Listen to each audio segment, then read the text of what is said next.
Mayor, former President Rodrigo Roa Duterte!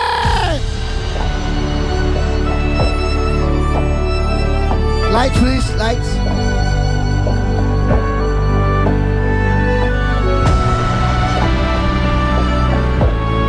Sigaw sa mundo!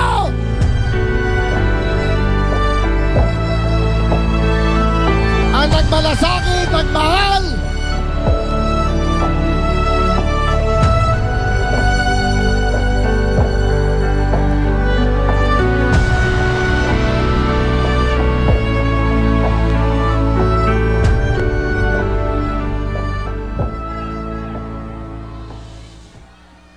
Kindly sit down. Relax lang po kayo.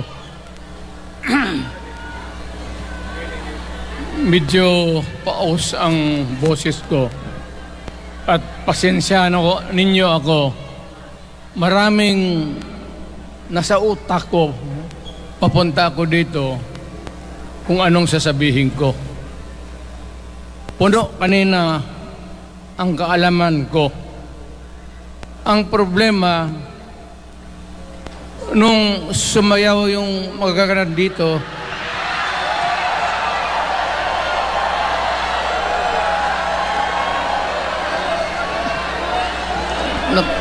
nakalimutan ko. Matanda na rin kasi ako. Ano ito? Meeting de Avance? Alam mo, nung unang panahon, wala naman tayong kamuang-muang, wala naman tayong kalaban, wala namang nagagalit sa atin. Pumunta ang Espanyol at inagaw ang ating lupa, hinirang. For 400 years, nagtiis ang Pilipino, subjugated by foreigners. Then, during the American and Spanish War, natalo ang Espanyol at napunta ang ating bayan sa Amerika. Anak ng grabe ang tiis ng Pilipino, yung mga lolo natin, kung gaano na lang sila pinahirapan. Alam mo noon, kung hindi ka magsimba, ay may mga pare nandyan, they know the history of Christianity. Alam mo noon, kung hindi ka magsimba, 10 palo sa katawan mo. You doubt my... Ayan si Father Ibasco, Chief of Staff ko sa City Hall. Siya yung NPA leader doon sa Libungan. May plenum ang komunista. Itong mga sundalo natin, nandito sa harap ko, nahuli yan si Ibasco. At ako naman ay fiscal noon, pumunta ako sa Katitipan para i-administer ko yung oath niya, yung statement niya kung totoo o hindi. Pagkatapos noon, sabi ng mga sundalo, Piskal, papatay namin itong 2 pare. Father Tison, Waray, pati si Father Ibasco. Bumaba yan sila sa Visayas para makigsapalaran sa NPA. Sabi ko, wag. Kasi pare yan, puta, alam mo, ang Diyos nandyan eh. Kung ito lang naman yan ang prinsipyo, ideolohiya, Hindi naman kriminal yan, kidnapper o pusher. Sabi ko, kulungin na lang ninyo. So, sa matagal na panahon, sulat siya ng sulat kay Cory. Eventually, na-release yan sila lahat, pati na ang asawa nila Quintanar, yung mga komunista, mga Esparo, nanggaling dito at naging uso sa buong Pilipinas, yung pagpatay. Wala. Barangay captain, konsehal, military, navy, police, puro may pamilya. Anak ka ng kakawalang kwenta yung ideolohiya. Kung hindi mo man lang mabinta sa mapayapa na panahon, so kinuha ko siya Chief of Staff, tapos umuwi siya sa Bohol, naging governor. Pare ito. Nandito siya ngayon, kasama tayo, at maraming salamat. You guys from other parts of the Philippines nagpunta rito para lang makipagduyog sa Bisaya, sumama lang sa ating, kung sabay tunong sa Tagalog, yung ating, the purpose of why we are here. Wala akong, no longer in politics. I am not a candidate. Nahirapan nga ako mag-akyat ng hagdanan. I am 80 years old. Hindi, 79 lang, pero hindi binibilang yan eh. Sabi malas daw. Sabi ng asawa ko, 80 na ako. O, sige, 80 na. Pero nung lumabas itong People's Initiative, okay man yan. Abogado ako. There are 3 ways of amending the Constitution. Mag-constitutional convention, mag-election tayo sa political districts ng representante para sa assembly to convene there and propose changing or modification of our Constitution. Itong People's Initiative, pati itong Congress, they would convert the Congress into a constituent body and propose the Constitution. Alin man dyan sa lahat, it will be submitted to the people for ratification. Ang problema dito, ako, Mr. President,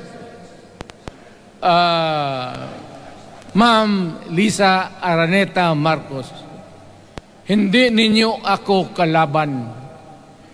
Wala akong sinasabi ng masama. Hindi lang ako makakampanya noon. Alam mo, iniiwasan ko ito. Itong panahon na ito talaga ang iniwasan ko kasi mapipilitan ako ngayon magsalita laban ng mga tao sa gobyerno. Alam mo, Mr. President, hindi ako maghingi ng tawad. Kagawan mo yan eh. It is your responsibilities sa sarili mo. What you do in this world binds you. Iyo yan.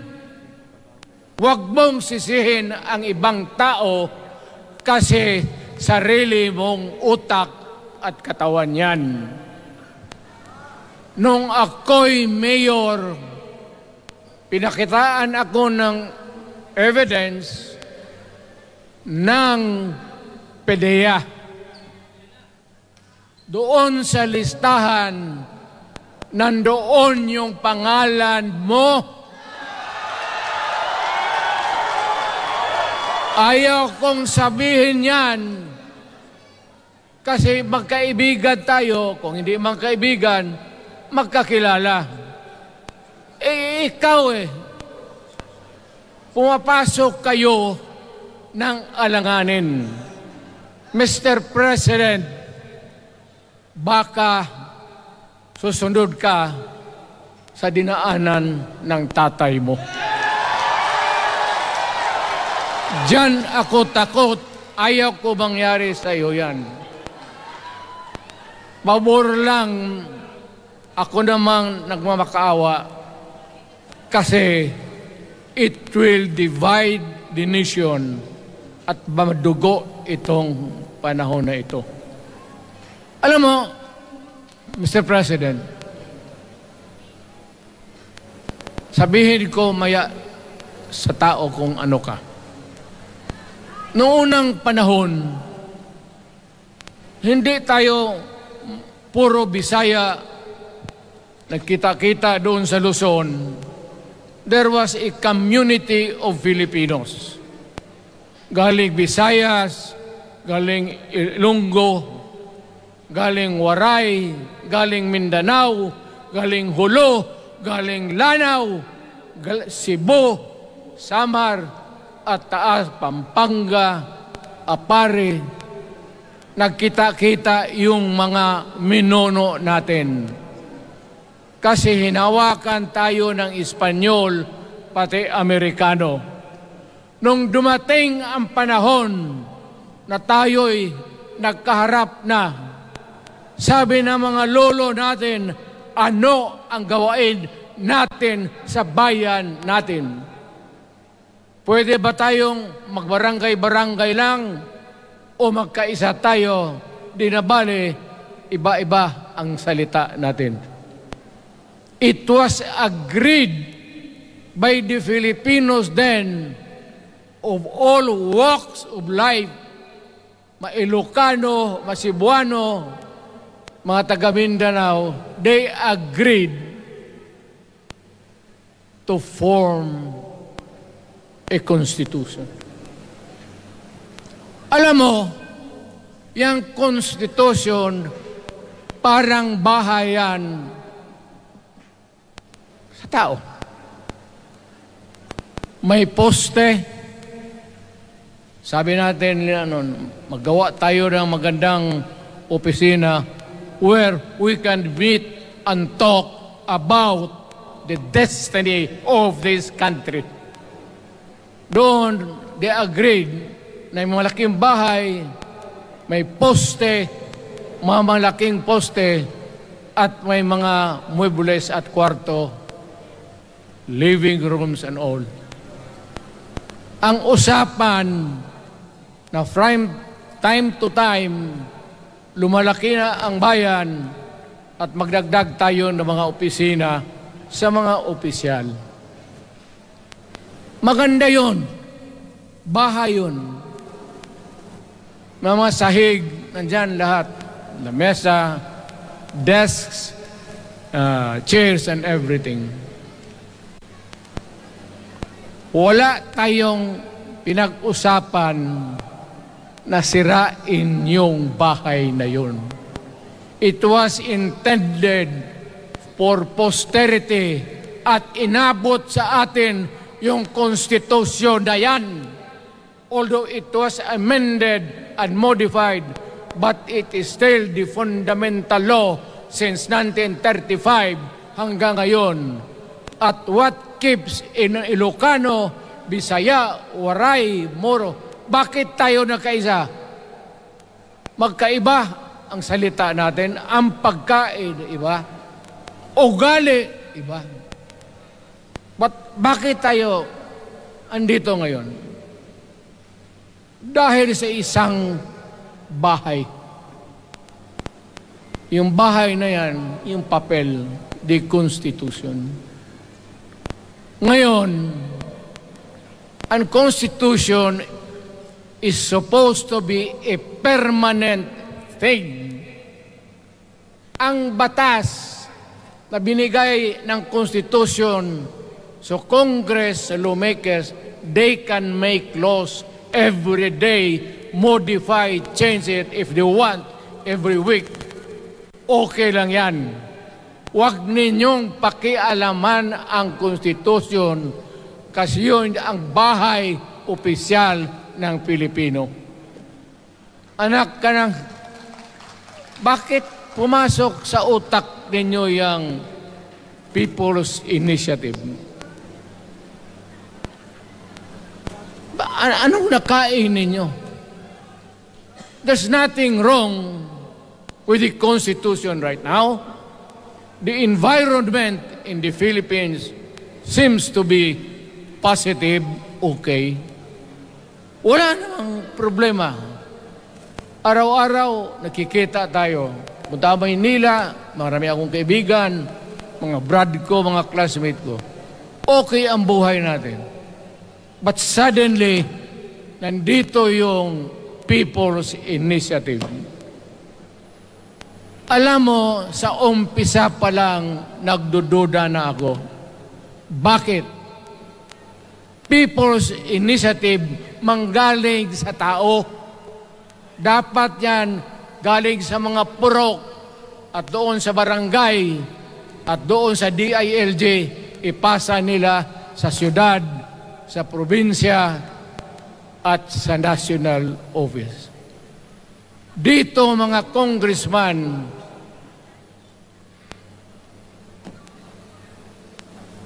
alam ninyo, kung magkaletse-letse yung buhay na ito, sabihin ko sa military, sirahan ninyo yung Congress. Magastos, nagbabayad tayo, nag-usik-usik sa kwarta. Sige pamayad para People's Initiative. So, what is the motivation? Galing ba sa puso ng tao yung pinipirma niya? Hindi yung pirma niya yung petition para ito, kaming nagsipirma dito, pumayag na merong pagkaiba ngayon sa Constitution. Pirma lang, pati pera. Anong klase yung putang inang yun? Ganon na lang ang tingin ninyo sa Pilipino. Pagka ganon, maghiwalay-hiwalay na tayo. Kayong taga Luzon, pumunta na yan sa Mindanao, mag-declare na lang tayo ng independence separate. Bakit binababoy ninyo ang bayan natin? Ako naging presidente, ako naging mayor, ako naging congressman. Ang sinasabi ko sa inyo, putang ina.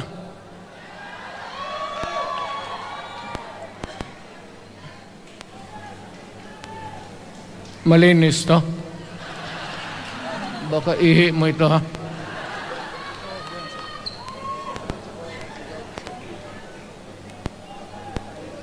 Kakaubos talaga ng laway itong...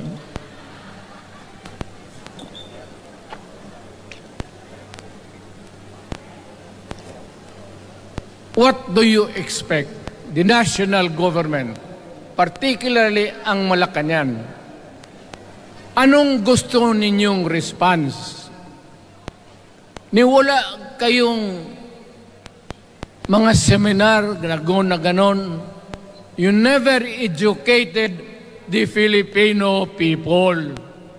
You want the Filipino to remain ignorant para you can do what you want with the country. Yan ang totoo. Kasi ginagago ninyo para walang alam ang taong bayan.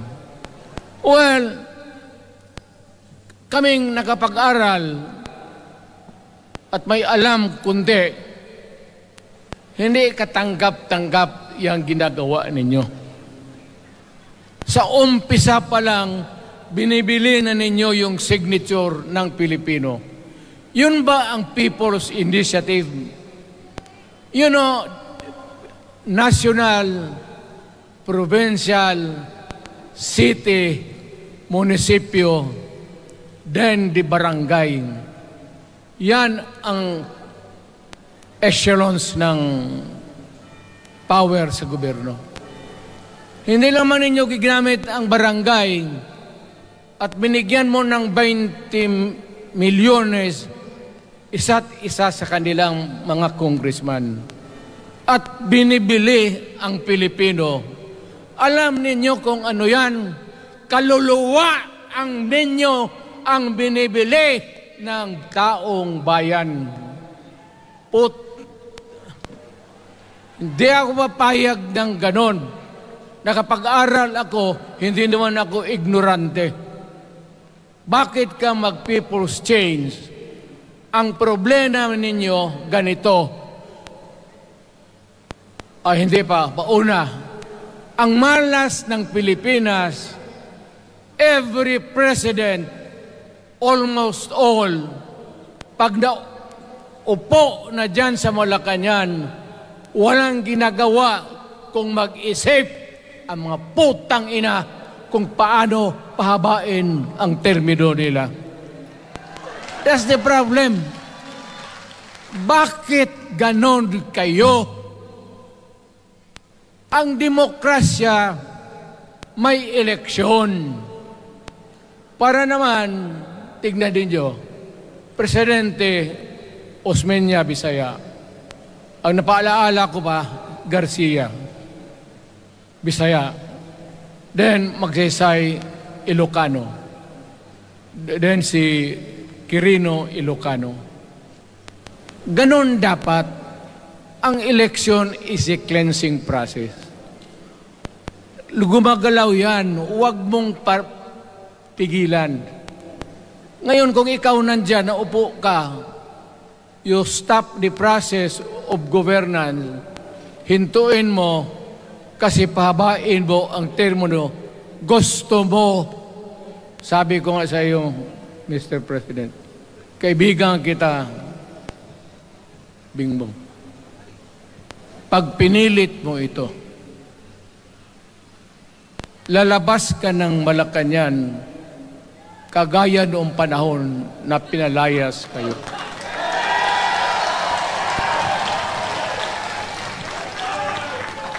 Alam ninyo, kung hindi na talaga ito mapigilan, nandyan ang military pati polis, makinig kayo.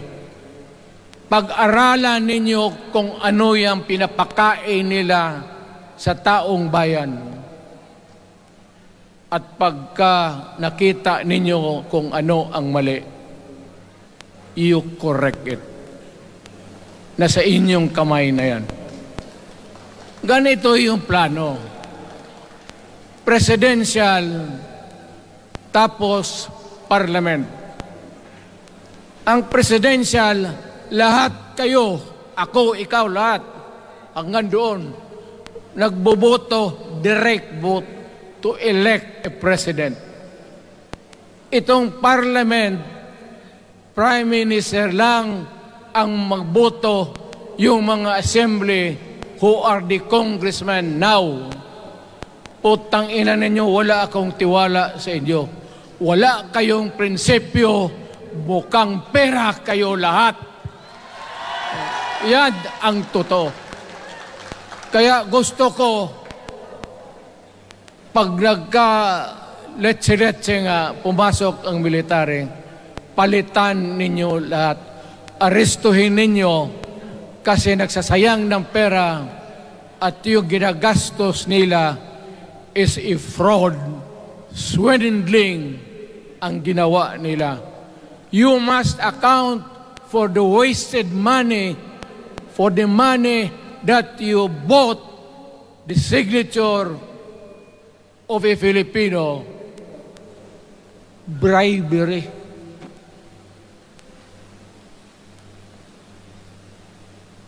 magdasal lang kayo. If by the grace of God, mabalik ako,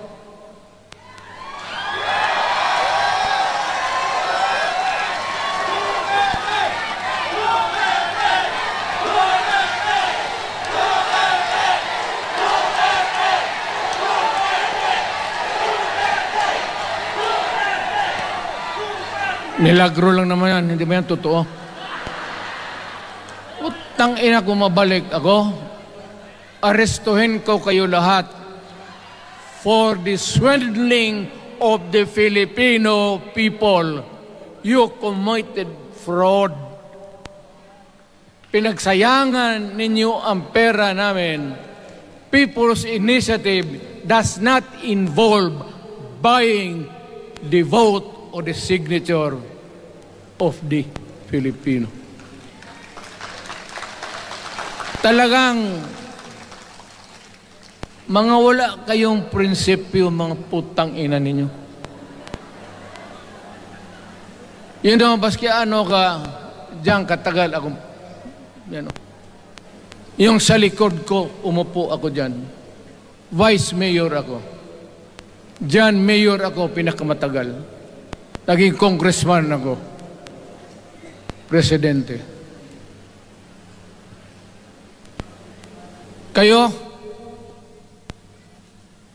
nagpasok sa Congress, eleksyon, nanalo, Seiko. So parang ganito, yung mga para sa mga balaga, pati lalaki. Pasok niyan, Seiko. Paglabas niyan, pagkatapos, Rolex na.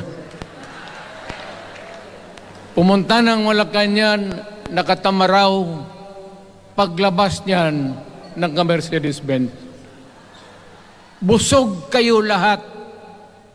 Tingnan ninyo yung mga bahay noon ng mga congressman at tingnan ninyo ngayon kung ano kayaman sila, lalo na yung mga bahay nila sa Maynila.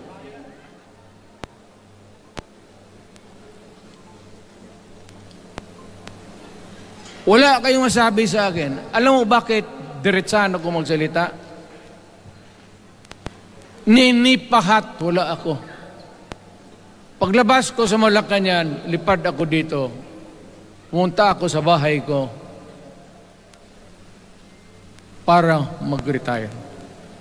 Ayaw ko sanang bumalik. Ayaw ko na. Matanda na ako. Putang ina, napapandol lang ako dyan eh. Kaya lang, marami akong magandang naisip kanina papunta dito. Kaya yung sumasayaw lang kasi yung mga ali. Nabakante tuloy, nakalimutan ko kung ano ko nang tangina. Huwag kayong magpaloko.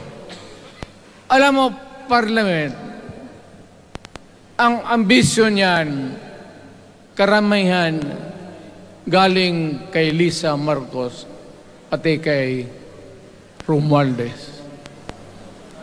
Bongbong bangag yan.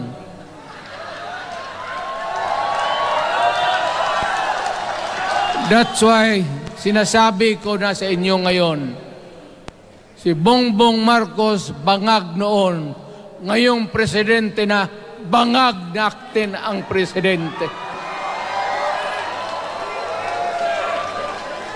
Kayong mga military, alam ninyo yan. Lalo na yung nasa Malacanang.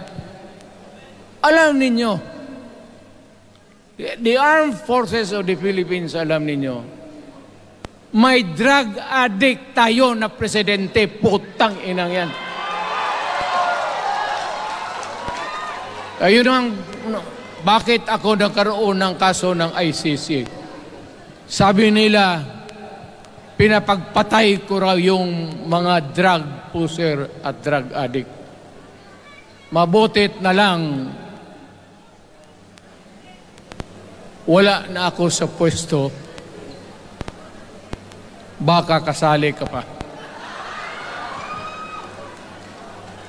No, Mr. President, pinilit ninyo kami. Kayo yung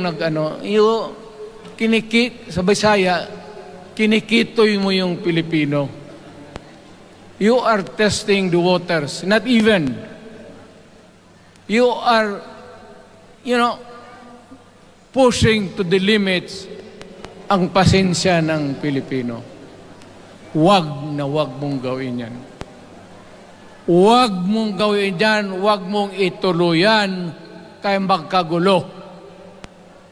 Pag hindi namin napilitan kayo sa mga rallies, sa aming mga boses, ang sentimento namin, ako'y sinasabi ko sa military, nag-hemorrhage ang bayan, gastos dito ng gastos doon. Tapos kung mag-speech, ang pinag-usapan ang putang inang pobreng Pilipino. Gastos dito, gastos doon. Mga military, maawa kayo sa bayan. Pag hindi namin kaya, gawin na ninyo. Gawin ninyo, kawawa ang Pilipinas. Alam mo, presidente, tapos mag-parliament, tumatakbo ng assemblyman o congressman niya si Sandro, tapos ipasok nila sa assembly, gawain nilang prime minister. Yan nga ang sakit ng Pilipino. You want to perpetuate yourself in power at the expense ng buhay ng bayan. Mabuti sana kung bright kayo. Kung drug addict ka lang naman at may asawa kang hungry for power, tapos may isa itong taga Leyte, gusto siyang mag-prime minister at gawin niya itong bongbong, diyan ka lang, ako ang bahala. Ceremonial president ka na lang. Ako na ang magpatakbo ng bayan sa parliament. Yan ang plano nila. Yan ang hindi talaga matanggap natin. Kalukuhan niyang putang inang. Huwag kayong, alam mo,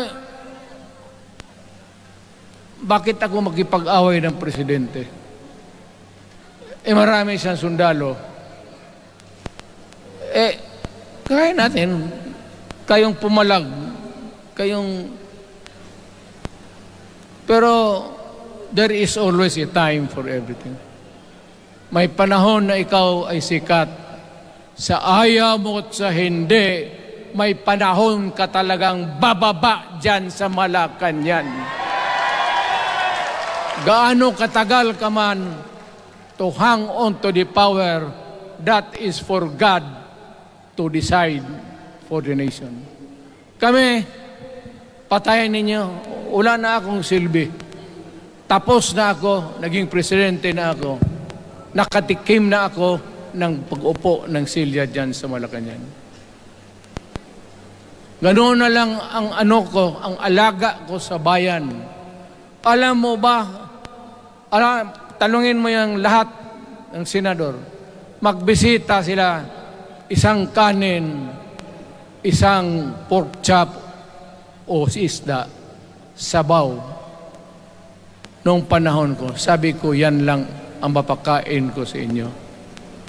Walang steak kasi mahal yan.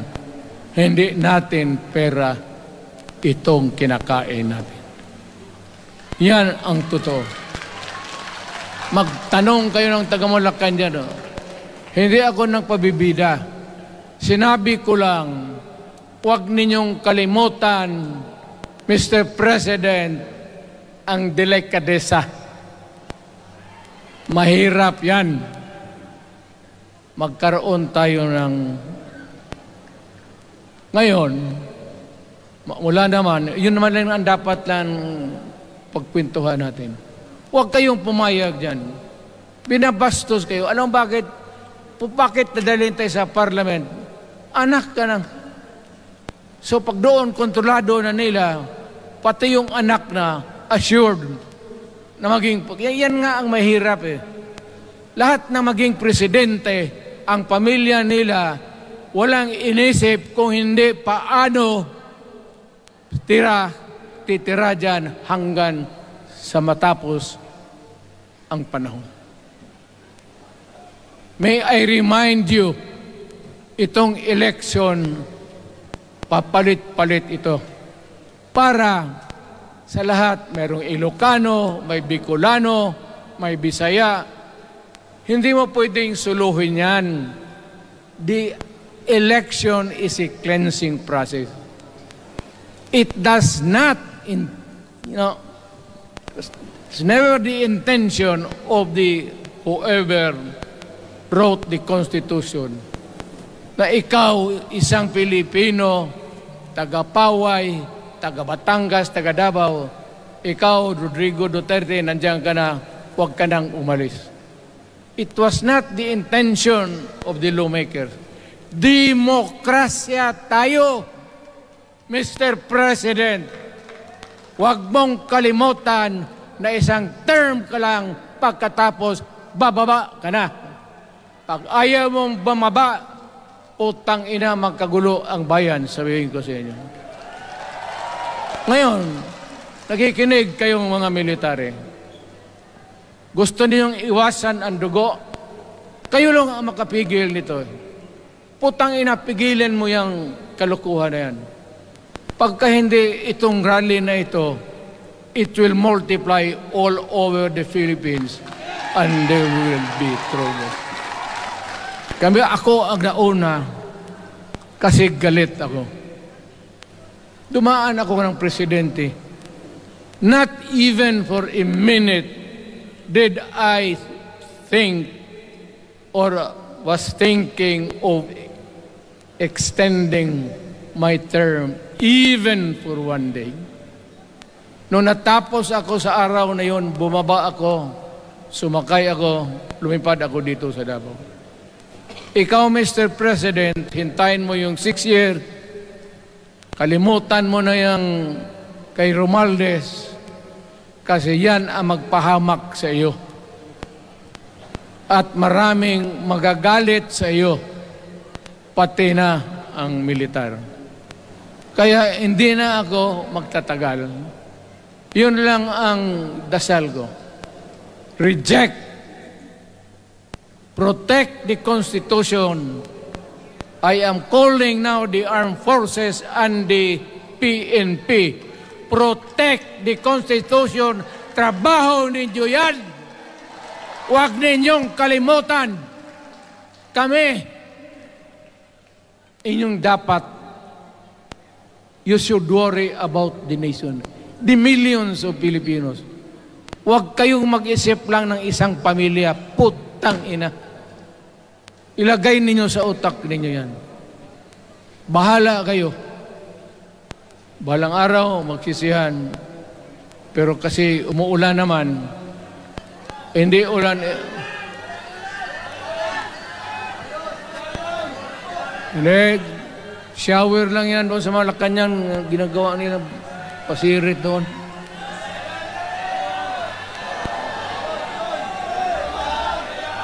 Wala naman rin akong masabi.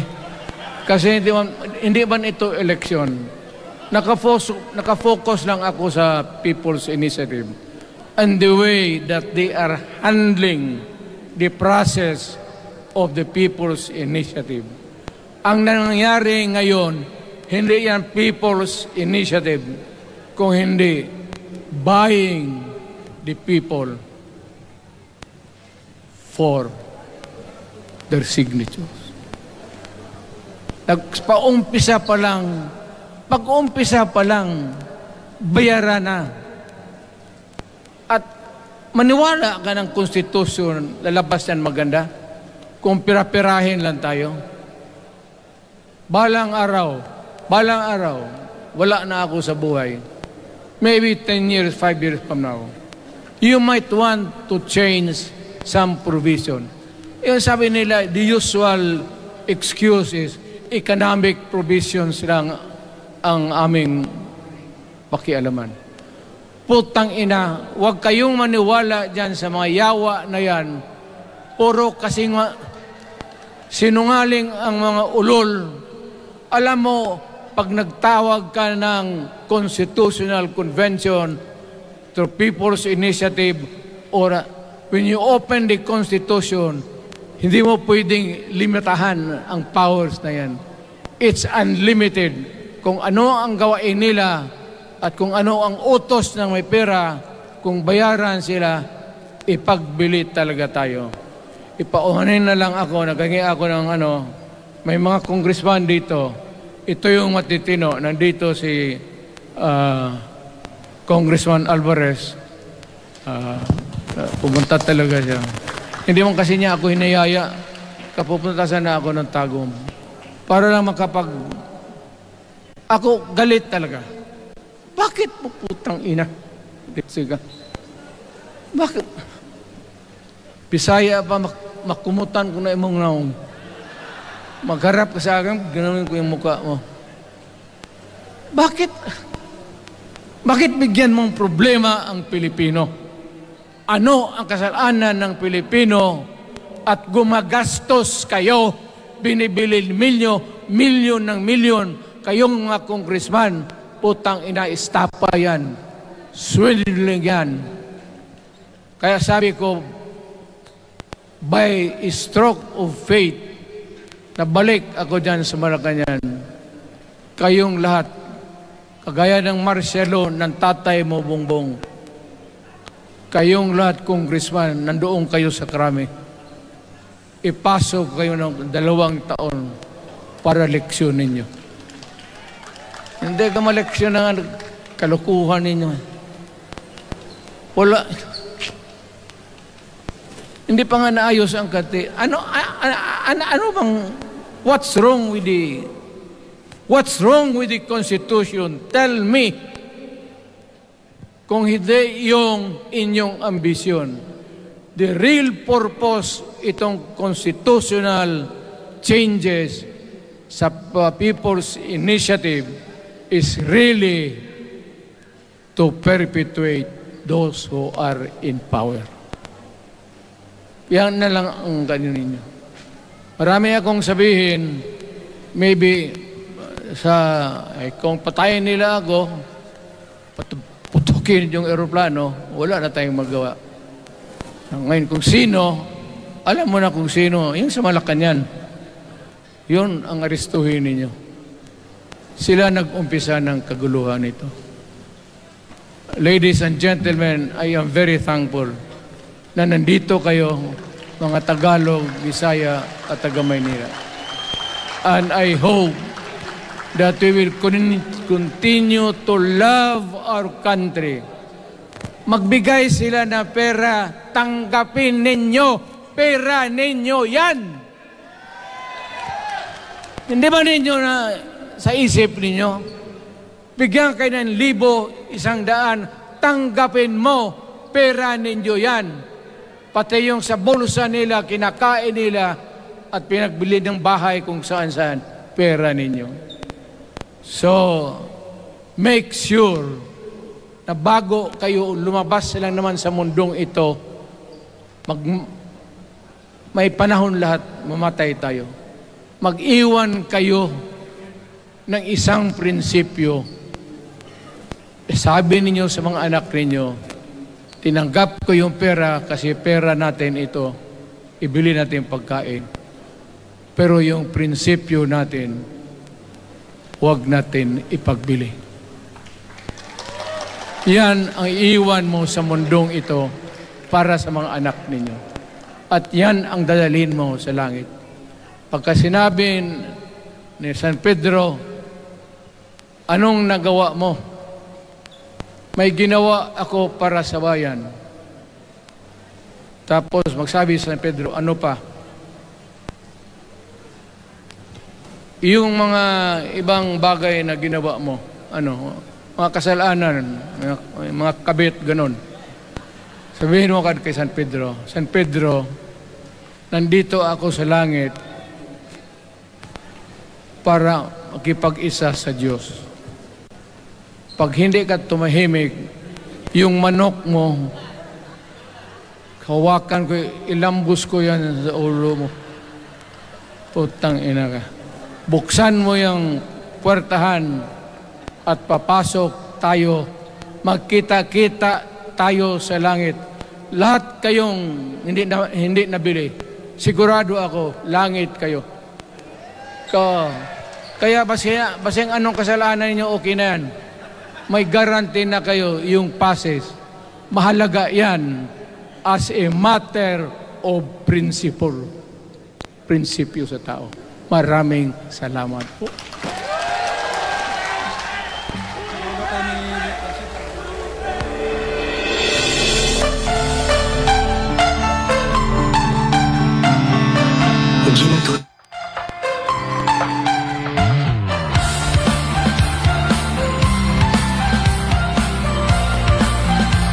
Hey.